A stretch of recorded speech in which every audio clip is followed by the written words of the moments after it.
going to be achieve the core coherence map. And I'm going to bop out in and out of this power thing on to show you what it's like.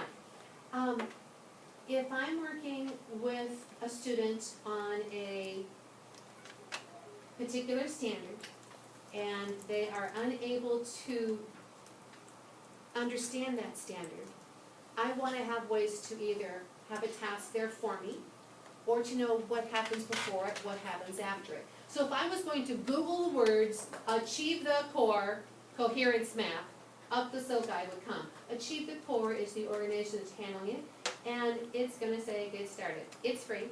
When I get started, it's very, very big on here. Let's make it so it fits. Okay, so it's a little blurry up there because I shrunk it down so much, but I'm going to play in 5th grade just because I can. All right, so I hit grade 5. And maybe it's number in base 10. And maybe my students are having trouble multiplying decimal numbers by 10. Maybe I have 12 and 3/10 times 10. And my students are really good at making 120 and then just slapping a decimal point on there because they're just really lacking that sense. Well, I can go into here and I can map the standard, and it will tell me if it's an arrow, that means if they can't do this skill, they probably can't do the skill that the arrow is going to. That's what that first piece means. And then it also has dashed lines. If I see a dashed line, it means it's a very closely related standard. So here I am at this particular one. Notice it gives me a task, so I know what to do.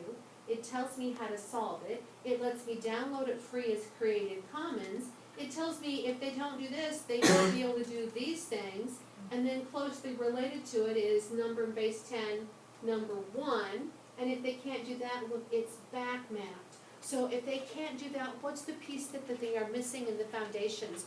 I'm thinking if I'm looking at a problem and I've got 4 or 5 students in my group of 25 who can't do it, I have a place to go to find a task to teach some foundational skills that somehow are lacking for that student. So that's the first thing. This coherence map has been live less than 2 weeks. It is a brand new tool. I've played with it some. I found it very useful. That was the first thing I'm going to do. Now, rather than going back to my PowerPoint, let me go to my notes and I'll just grab it for the next thing I'm doing. Okay, the next piece I want to show you is an upgraded tool. You might have known Learn Zillion as a place that has some really nice videos. Well, over the summer, they did some wonderful work for mathematics. They have pulled out the entire kindergarten through 8th grade Common Core and housed it free in open cloud-sourced curriculum. So you do have to sign up your teacher username and password. So you put your school email in, you make your own password, it's free, you've got a teacher account. So the free piece, and I would click on mathematics up above, is what I did to get there, is to click on math. In this particular page, it will let me choose the grade level I want, and let's play in 2nd grade this time. And if I go to 2nd grade, it breaks them up into units. So maybe I'm working on, I don't know, what am I going to work on? Let's take a look at grade 2, unit 6. And then I can actually see the key concepts, what my prior understanding is needed to do this, and then I can go to my lesson.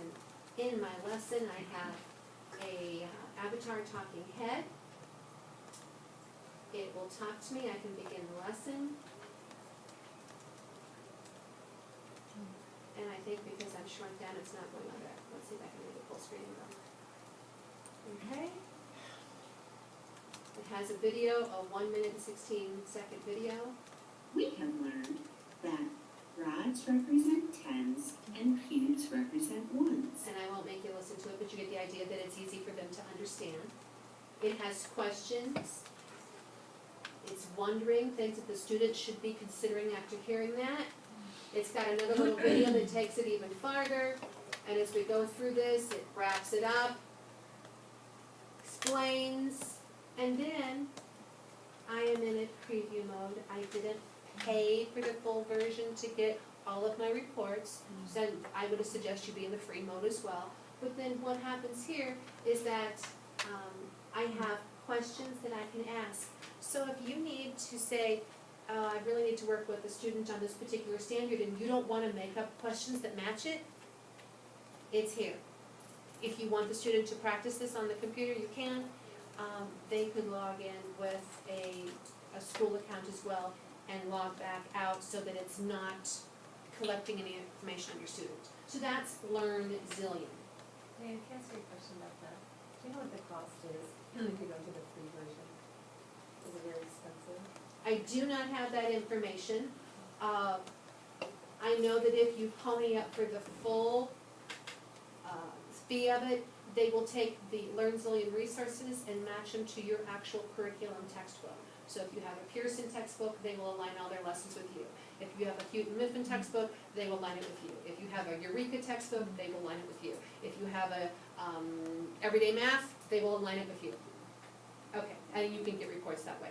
I'm not saying you need to spend that money. I'm saying this is a resource that they just developed free open source, and I think it is fabulous for getting the questions off of it. All right. The next one, and for some reason, do I have it here? Yes, I do. All right, I went to ucubed.org, and in ucubed.org, there is a tab up there called tasks. And tasks can be sorted out by concepts, they can be sorted out by grades, and if I can get my mouse to go there for you. It starts at kindergarten and it goes past 8. There we go, we're up to 12.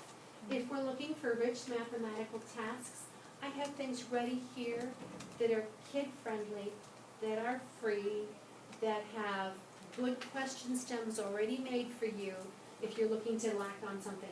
You can spend literally hours on the ucubed.org website. That's one that I definitely would point you to. All right, I'm gonna go back to my presentation because I've got a screenshot on here. It's just easier to show you that way. So let's go there.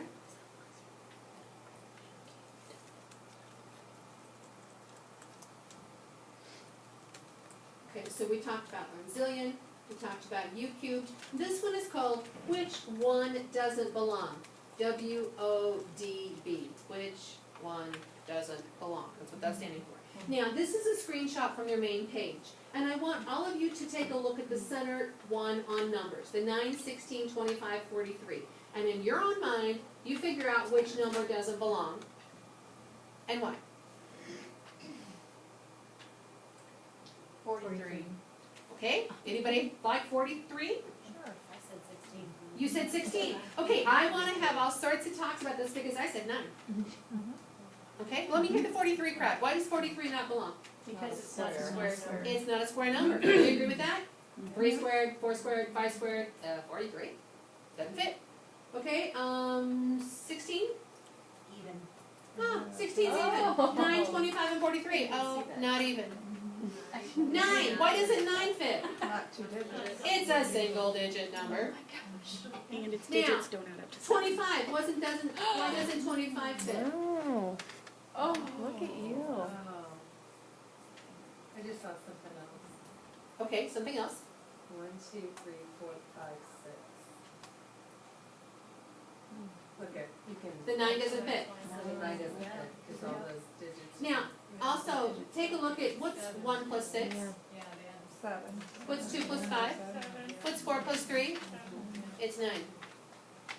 That's really an issue for me. Is anyone coming up with why 5 or 25 won't work? Okay, well, I'm gonna let you ponder on that. I'm not gonna give you an answer. There is a way. It won't work? There's a way for every one of those numbers not to work. So not work. Think about, now, take it and there's shapes, there's numbers, there's graphs and equations, and they're building another one that has 3 parts and an empty square, and you have to come up with another one that either is matching 2 others or doesn't match any of them. Talk about high-level thinking, students having to defend their answer, critique the reasoning of others. It's fabulous, it's free, and so I have that for you. So, you have like 6 minutes, a whole bunch, I know, 6 minutes. But either take a look at the ucubed, the Learn Zillion, the Which One Doesn't Belong, the Achieve the Core, Coherence Map, any of those things. I ask you very much, if you haven't started those number talks yet, start at least Monday. Okay, your lesson plans are probably made this week. Start Monday. get those going back. That is essential to have students think about those. And please continue to provide all sorts of opportunities for your students to develop your conceptual thinking. And you've got explore time. And one thing I visited with somebody about is, you know, sometimes the kids really like to stretch their inner talk out. They're really coming up with great ideas, but I think it's also important to keep it capped so that you Absolutely.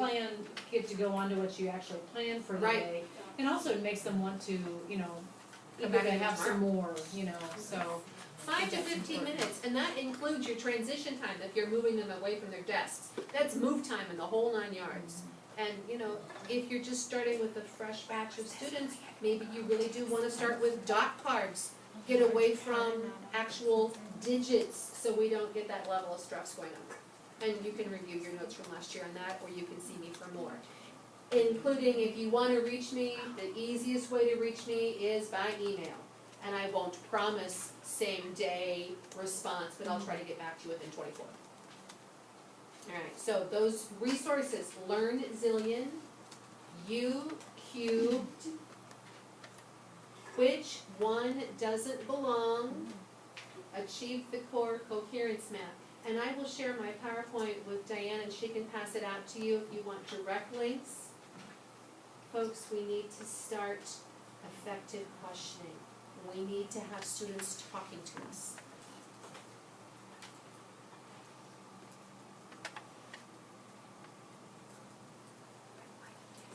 Could you tell me a little bit more about that Learn Zillion? Sorry, I had to go answer the phone, but, Absolutely. you were saying that it takes whatever curriculum, whatever textbook you're using, and so Learn Zillion, is it already in a sequence? Is that what you were saying? It is matched already for the core, so the work has begun in K-8, and they took the core